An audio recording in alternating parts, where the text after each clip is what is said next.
But, I didn't think we would do it, but we got the mighty Jim Newstead on the channel. And Jim. Stop building me up so much. Jim, I know, it sounds like he's in love with you, Sonny. I know. There's a few people to whom I owe a huge debt of gratitude for the those nebulous early days, those primordial days of the Prog Corner when I knew not what I did. And I know you nearly packed it in a few times, and I'm persuaded you to keep going. So that's right. Jim has always been there, like the North Star, pointing me the way to righteousness, and honestly, just great YouTube content, which he always delivers on his channel. I know you're a huge fan of Iron Maiden, Jim, so I was really glad you're here. And I didn't know whether to call this like your 10 favorite Iron Maiden tracks or the 10 proggy tracks. I don't care. I just want you to give me 10 songs by Iron Maiden that you think might fit the bill today. Right.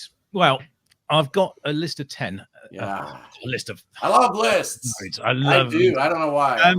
I'm not sure I've got these in actual the right order for my favorite or which this proggiest. I was going to do them in reverse order. Okay. So I'm going to start off with the album Number of the Beast, and we're going to talk about. There you go. Hallowed Be Thy Name.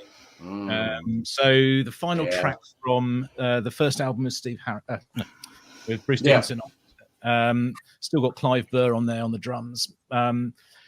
But it was not the first long song they'd done, but it was the first one with Bruce on it. And it was a story, a really good story from start to finish about a man waiting to die, waiting to be hung, reflecting on his past life. He got the time changes, he got guitar solos, he got such a great song, and it takes you on a journey. Not very long, not compared to some of the other ones, but not all prog stuff has to be long. And I don't know necessarily that it's proggy, but it's proggy enough for me. So that'd be my first one. It's prog to me. Okay, my second one. That ending, where thing, it reminds me very much of Kansas Journey to Maria Braun. Okay, I hear it. So I don't know a lot of Kansas yet. I mean, I'm still on a journey where I'm discovering a lot of music. I've come to this recognition of a lot of the old sort of prog bands from the 70s and Iron Maiden's music from the side of, I listened to Genesis. That's an Iron Maiden bass line. Oh, no, it's not. Okay, I know where that's coming from now. So I'm doing it the other way around. Rather than hearing Genesis first, then going to Iron Maiden. Oh, they've nicked that. So, right. My second one is from the original album, the first album. It's Phantom of the Opera, which I think. It's not a hugely long song. It's but 7 minutes and 21 seconds. It's a theme. It's a story rather than just telling us. It's a proper sort of story, isn't it? And that's what's so good about it. And you've got all the changes in there, the time changes, the instrumental parts, the feel of it is really adventurous, and I'd just put that down as my second choice of a proggy Iron Maiden track. As I say, again, not massively long, but but 100% prog. And Dr. Winston O'Boogie wants to know if Dave has any plans to tour the UK. We have a gig in Geordieland. In Jordan, where I'm, man, that's where I'm from. Well, I'm not from there. I lived up there for 35 years before I moved out here to Lanzarote, and so I'm an adopted Geordie. But unfortunately, at the minute, there are no plans to do a tour. It's just wouldn't be cost effective. We haven't got the finances to do it, unfortunately. Further down the line, maybe a festival appearance or something like that if we all got together at the same time. But logistically, it's an absolute nightmare. So unfortunately, not at the moment, but we're never saying never. Never say never. That's right.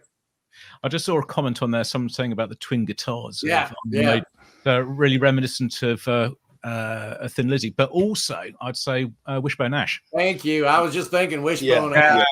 Yeah. So that's a real familiar sort of sound from that early 70s classic. I'm going to call it classic rock rather than prog rock, but yeah, there's classic prog rock sort of age. The next two tracks I'm going to do are quite sort of unusual Iron Maiden songs, as in they don't sound like other Iron Maiden tracks. So we've already talked about this.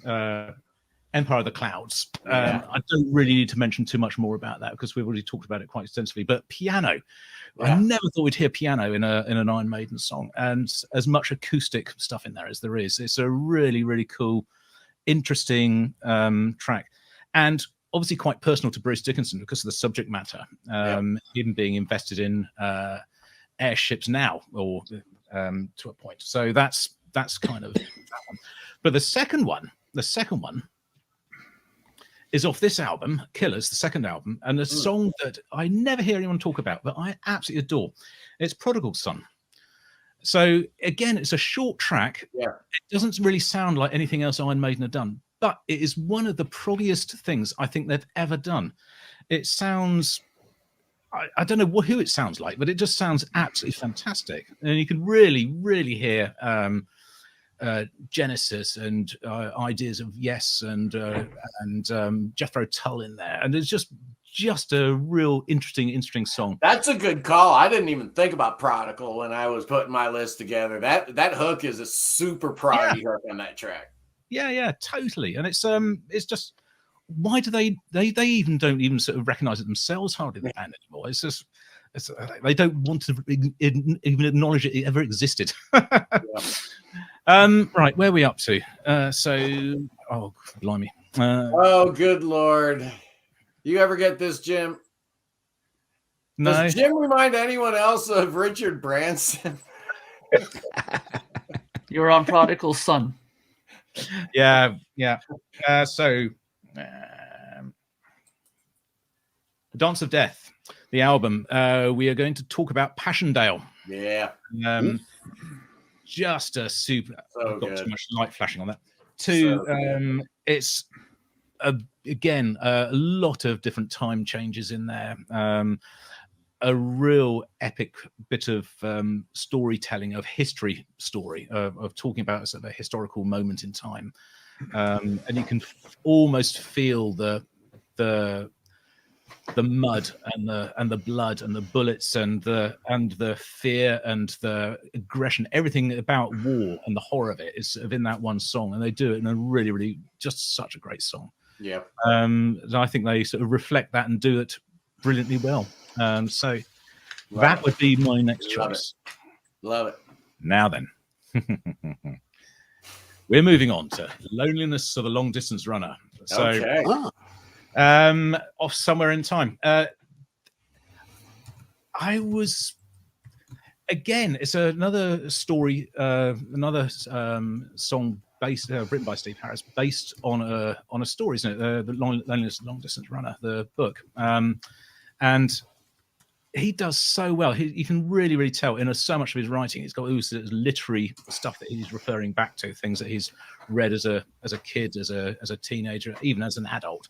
That actually informs and inspires and sort of propels him forward to write about what he's sort of experiencing and enjoying. Loneliness of a Long Distance Runner. Again, it's another track that people don't really talk about very much, but I think it's really quite a proggy song. In the way that a lot of the other stuff they do is obviously very sort of hard rock metal. There is, as we say, a lot of the stuff is very proggy, and I'd say that is particularly one. And it's from their sort of the end of their, almost at the end of their sort of 7-album run of golden albums from the 80s. Things changed after 7th Son after this, but no, that was so cool. Yeah. Right, what have we got next? Loneliness, we've done that. Right.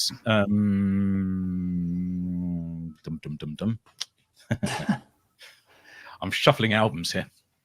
So Peace of Mind. Okay. I'm going to go. We needed something off of Peace of Mind. To Tame a Land. The song about Dune. Yep. Yeah. It is.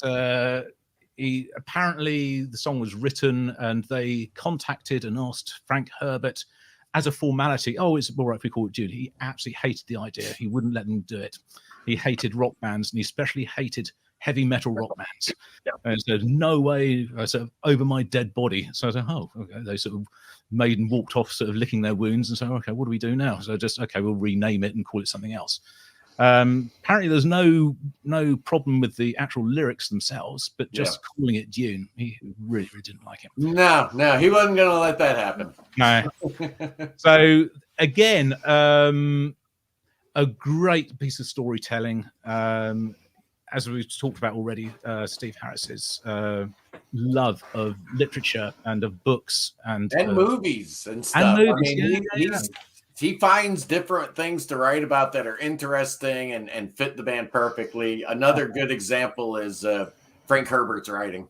Yeah, absolutely. So we better stick with this. No, we haven't. Sorry, no. No problem. Oh, I've forgotten. I haven't got it with me. Oh, damn. Okay. Alexander the Great. Ah. So, there we go. Oh, I have got it. I know you do. There we go. There it is. Yeah, Alexander the Great. More time changes and rhythm changes that you can shake a stick at.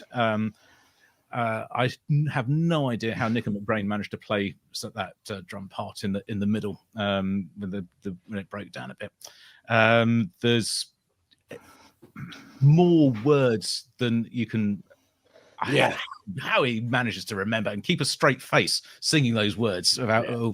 It's like sort of a book out of the Bible, isn't it? Sort of Jacob begot somebody, and sort of battle after battle. Yeah, a little bit. It's crazy, but yeah, no.